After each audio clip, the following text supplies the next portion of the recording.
Le prix caché de la bonté découvre la leçon réelle de Machiavel.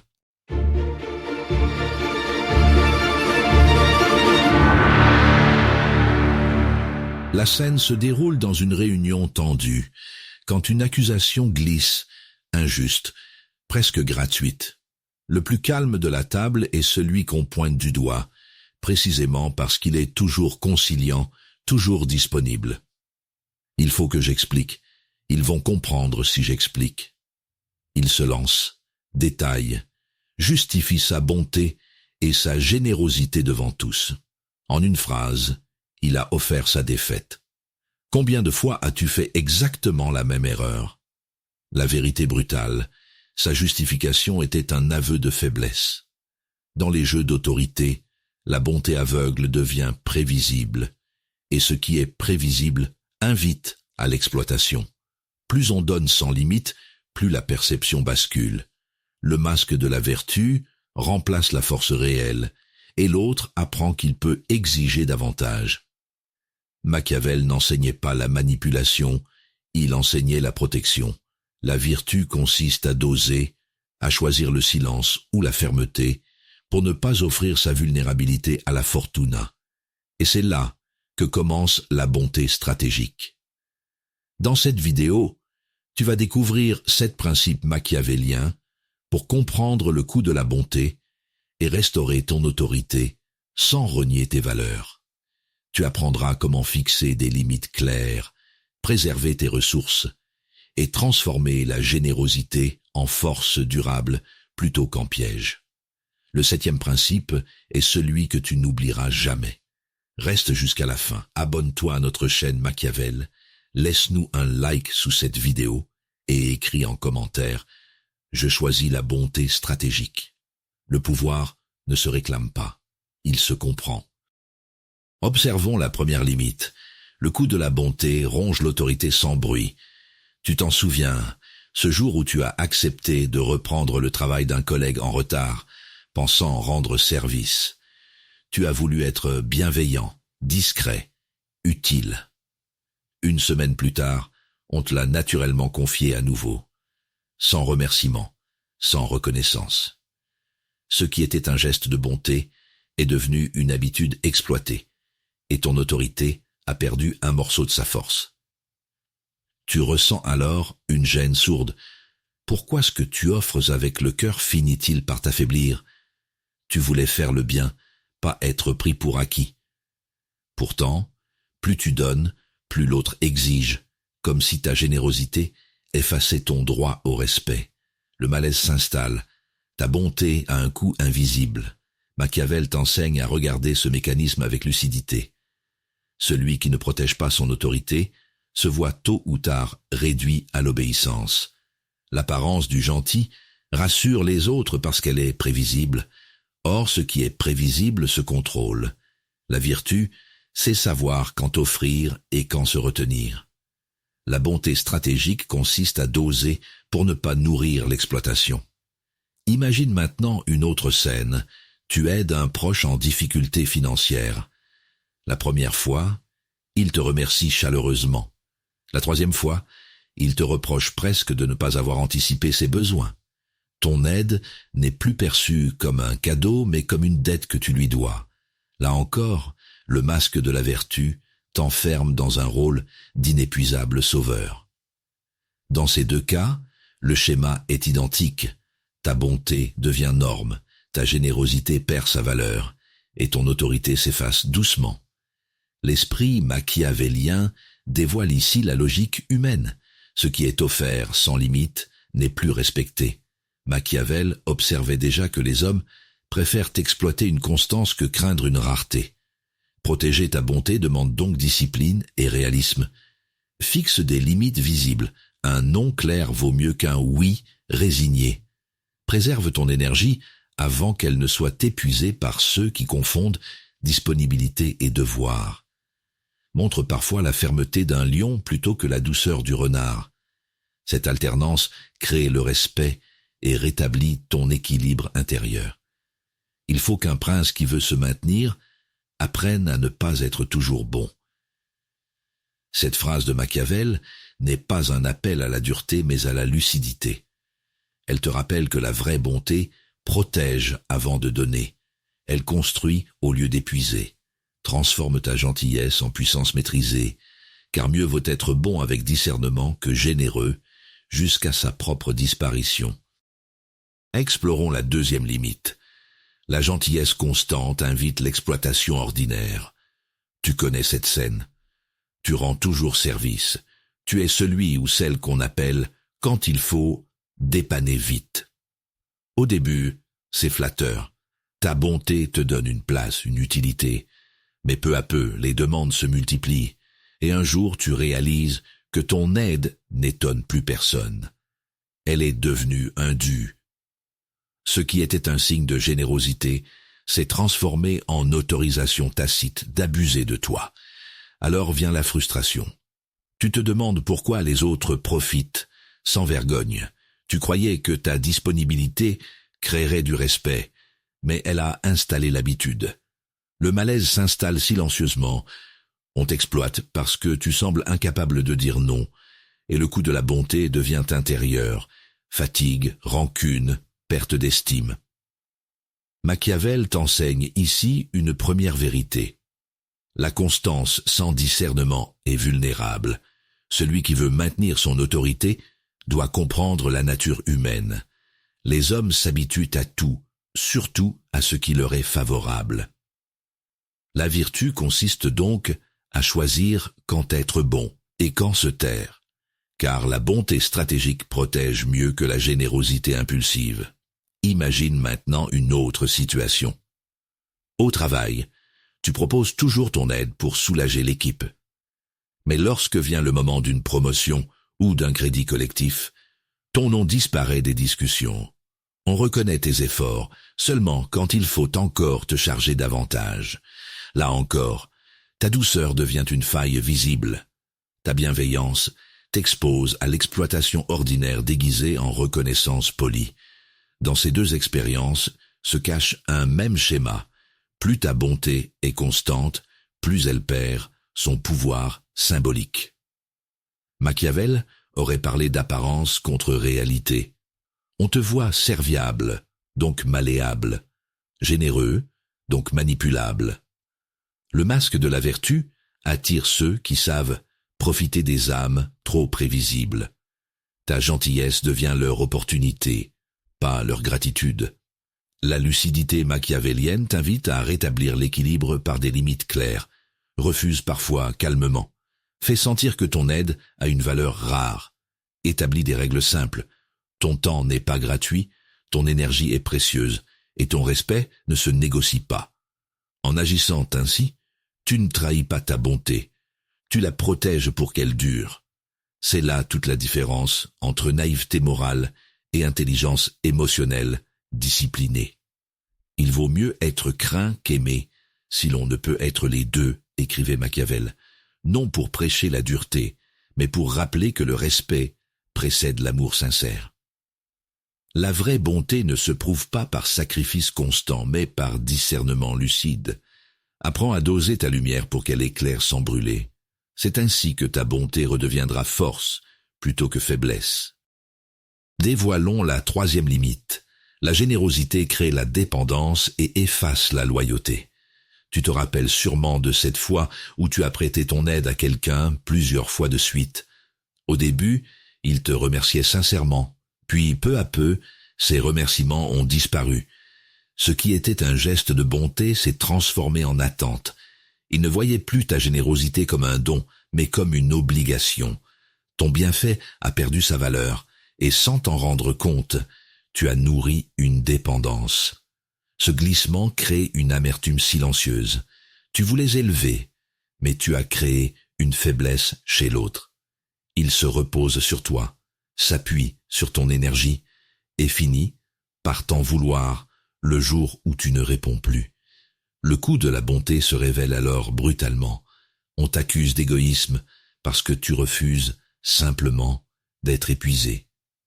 Machiavel t'enseigne ici que la loyauté forcée n'existe pas. La vertu consiste à donner sans perdre ta liberté, offrir sans qu'on puisse te posséder. Quand la générosité devient prévisible, elle cesse d'inspirer le respect et nourrit l'exploitation. La bonté stratégique exige donc de mesurer tes dons comme un prince mesure ses alliances, avec prudence et discernement. Imagine maintenant une autre scène. Au travail ou dans ton cercle personnel, tu aides régulièrement quelqu'un à rattraper ses erreurs. Tu crois soutenir sa progression, mais en réalité, tu l'empêches d'apprendre la responsabilité. Et quand un jour tu lui demandes de faire preuve d'autonomie, il te reproche ton changement d'attitude. Ton autorité est perçue comme trahison. Dans ces deux situations se cache le même piège. Ce qui naît d'une intention pure devient une chaîne invisible. L'autre s'habitue à recevoir sans effort et oublie que ta présence est un choix, pas un dû. Machiavel aurait dit que les hommes jugent plus par les yeux que par les mains. Ils voient ton aide constante, mais ne sentent plus ta valeur réelle derrière le masque de la vertu. Protéger ta bonté passe par des gestes simples. Accorde ton aide avec clarté. Fixe des limites avant qu'on les franchisse pour toi. Et rappelle discrètement que chaque faveur a un poids réel, temps, énergie ou attention. En agissant ainsi, tu préserves ton autorité tout en maintenant ta capacité d'aider durablement. Cette lucidité ne détruit pas la générosité, elle lui rend sa dignité. Les hommes oublient plutôt la mort d'un père que la perte de leur patrimoine, écrivait Machiavel, non pour mépriser l'humanité, mais pour rappeler sa nature intéressée. Comprendre cela ne rend pas dur, cela rend libre. Sois bon avec conscience et fermeté. C'est ainsi que ta générosité cessera de créer des dettes pour devenir un acte de vraie puissance intérieure. Éclairons la quatrième limite. La rareté rend la bonté stratégique et respectée. Tu te souviens de ce moment où tu as voulu faire plaisir à tout le monde, répondre à chaque message, accepter chaque invitation, offrir ton aide avant même qu'on te la demande. Au début, ton entourage t'admirait pour ta bonté, mais peu à peu ton attention est devenue une habitude, ta présence une évidence. On ne t'écoutait plus vraiment, on te sollicitait comme on ouvre un robinet. C'est là que tu as senti que ta générosité avait perdu de sa valeur, parce qu'elle était devenue illimitée. Vient alors le malaise, tu donnes toujours plus et reçois toujours moins. Tu réalises que ceux qui ignoraient hier tes efforts réapparaissent dès qu'ils ont besoin de toi. Et lorsque tu ralentis, on t'accuse de changer, de ne plus être le même. Le coût de la bonté se révèle brutalement.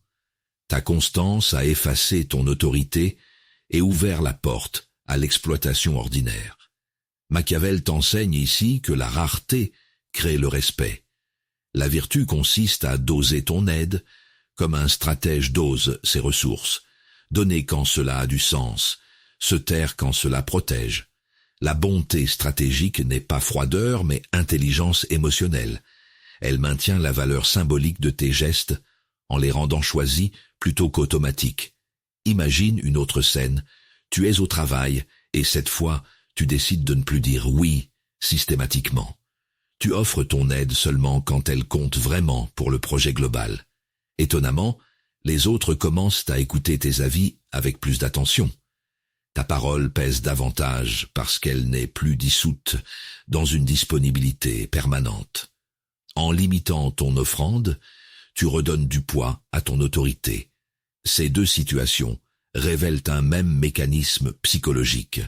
Ce qui est constant s'efface aux yeux des autres, tandis que ce qui est rare devient précieux. Machiavel aurait parlé d'apparence contre réalité. Mieux vaut être perçu comme sélectif et fort que comme généreux sans discernement.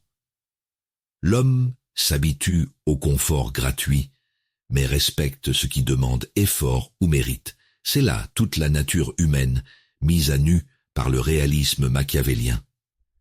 Préserver ta bonté exige donc discipline et clarté intérieure. Planifie ton aide comme on protège un capital. Fixe des limites nettes, annonce-les sans culpabilité et redistribue ton temps selon ce qui nourrit vraiment ton équilibre. Apprends à alterner entre ouverture et retenue, car c'est cette alternance qui fait naître le respect durable plutôt que l'attente constante. Cette lucidité te libère des chaînes invisibles de l'exploitation, tout en renforçant ta capacité à donner justement. Celui qui néglige ce qui se fait pour ce qui devrait se faire court plutôt à sa ruine qu'à sa conservation, écrivait Machiavel.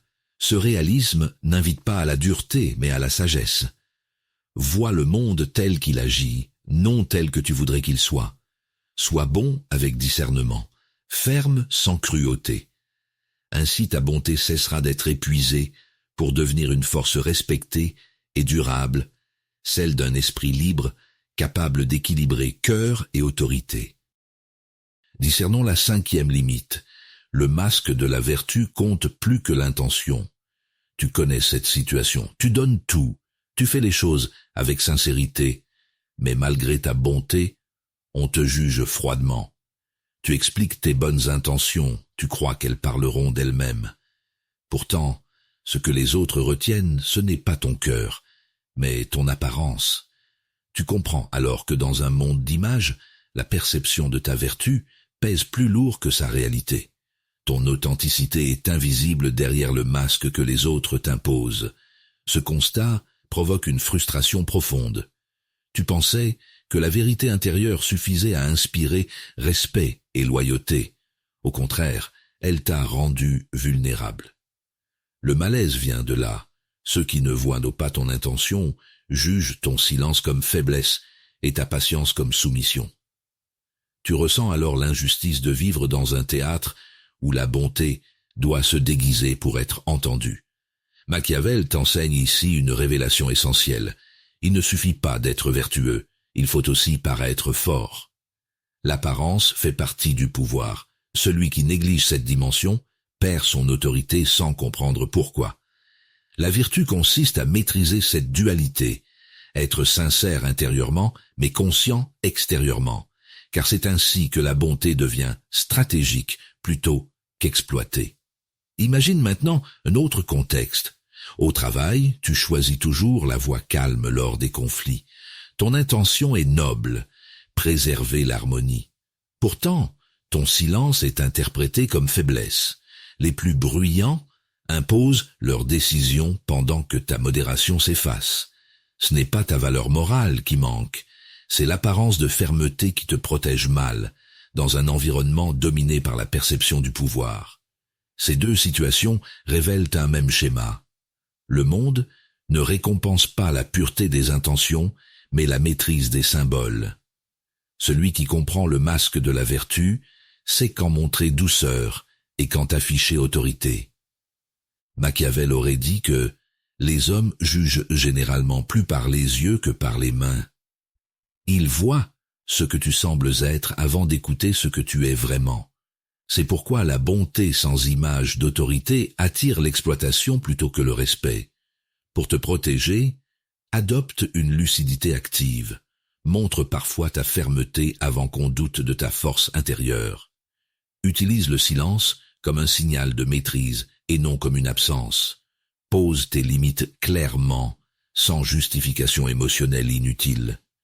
Ta vraie générosité se renforce quand elle s'appuie sur l'autorité tranquille, celle qui inspire sans s'excuser d'exister. Ce réalisme ne corrompt pas ta morale, il lui donne les armes pour durer dans un monde où tout se joue entre perception et réalité.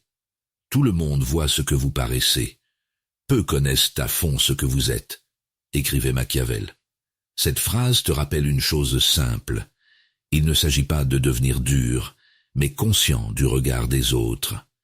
En ajustant ton image à ton intention, tu cesses d'être mal compris et tu transformes ta bonté en puissance visible, celle d'un esprit lucide, capable d'équilibrer humanité et autorité sans perdre son âme.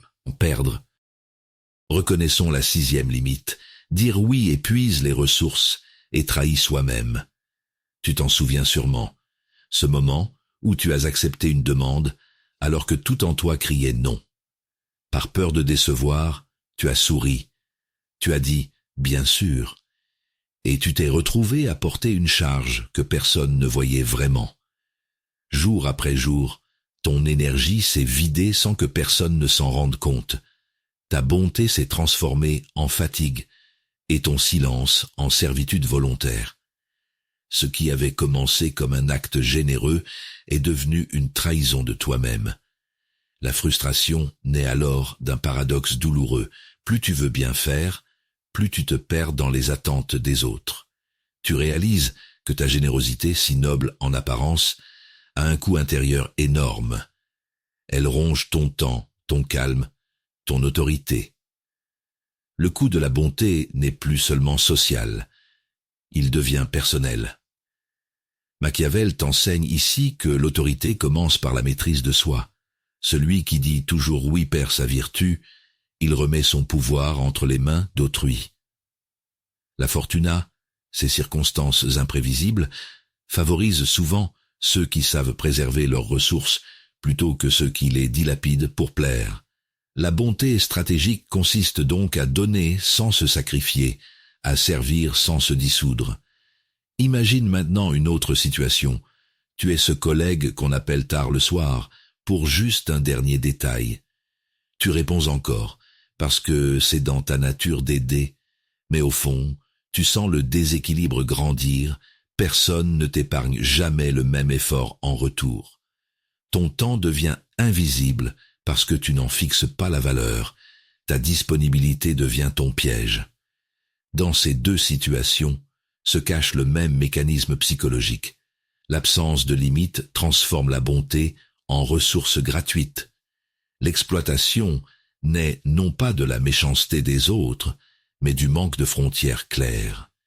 Machiavel aurait parlé de nécessité contre liberté.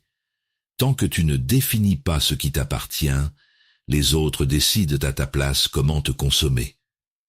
La vraie générosité n'existe qu'à partir du moment où elle respecte ton propre équilibre. Protéger ta bonté exige donc de la lucidité et du courage tranquille. Commence par écouter tes signaux d'épuisement avant qu'ils ne deviennent amertume. Apprends à dire non sans justification excessive. Établis des priorités selon ce qui sert réellement tes valeurs et non selon la pression du moment.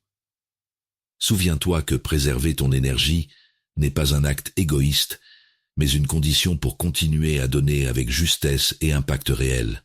C'est ainsi que la bonté redevient force au lieu d'être faiblesse. L'habituel défaut de l'homme est de ne pas prévoir l'orage par beau temps, écrivait Machiavel. Cette phrase rappelle que l'épuisement commence dans les petits ouïs qu'on accorde sans y penser. En prévoyant tes limites avant qu'elles ne soient franchies, tu redeviens maître de toi-même, lucide, ferme et généreux à la fois. Car mieux vaut être bon longtemps que sacrifier trop tôt. Affirmons la 7e limite. La vraie bonté mesure l'impact et protège la force. Tu as déjà ressenti cette fatigue étrange, celle de donner encore et encore sans jamais voir le monde changer autour de toi. Tu t'imaginais que ta bonté suffirait à inspirer les autres, qu'en étant juste, patient, généreux, tu finirais par être respecté.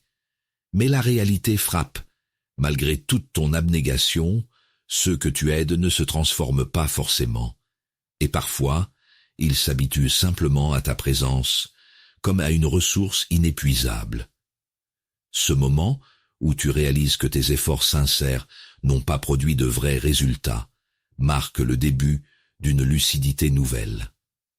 Alors vient une forme d'amertume. Tu te demandes si le bien a encore un sens quand il semble sans effet. Tu t'épuises à vouloir être irréprochable, tandis que d'autres avancent avec moins de scrupules, mais plus d'efficacité. C'est là que naît le doute. Peut-être que la bonté seule ne suffit pas. Peut-être qu'elle doit être dirigée avec autorité pour éviter l'exploitation silencieuse de ton énergie. Machiavel t'enseigne ici une révélation essentielle. Dans la réalité humaine, ce ne sont pas les intentions qui comptent, mais les résultats. La vertu réside dans l'action lucide, dans la capacité à ajuster ta générosité selon son efficacité réelle. Le coup de la bonté mal orientée est lourd, elle épuise, celui qui donne et infantilise celui qui reçoit. La bonté stratégique consiste donc à mesurer son impact comme un prince mesure la solidité de son royaume, par ses effets concrets, non par ses rêves. Imagine maintenant une autre scène. Tu décides de changer ta manière d'aider un proche en difficulté. Au lieu de tout faire à sa place, tu lui montres comment agir par lui-même. Il râle d'abord, puis finit par trouver sa propre force.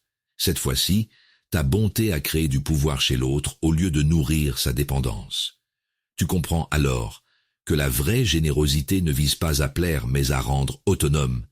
C'est cela protéger sans s'affaiblir. Ces deux situations dévoilent le même schéma psychologique. La bonté sans discernement console momentanément mais détruit sur la durée. Celle qui s'évalue et se discipline élève réellement. Machiavel aurait parlé d'apparence contre réalité. Beaucoup paraissent bons parce qu'ils se sacrifient.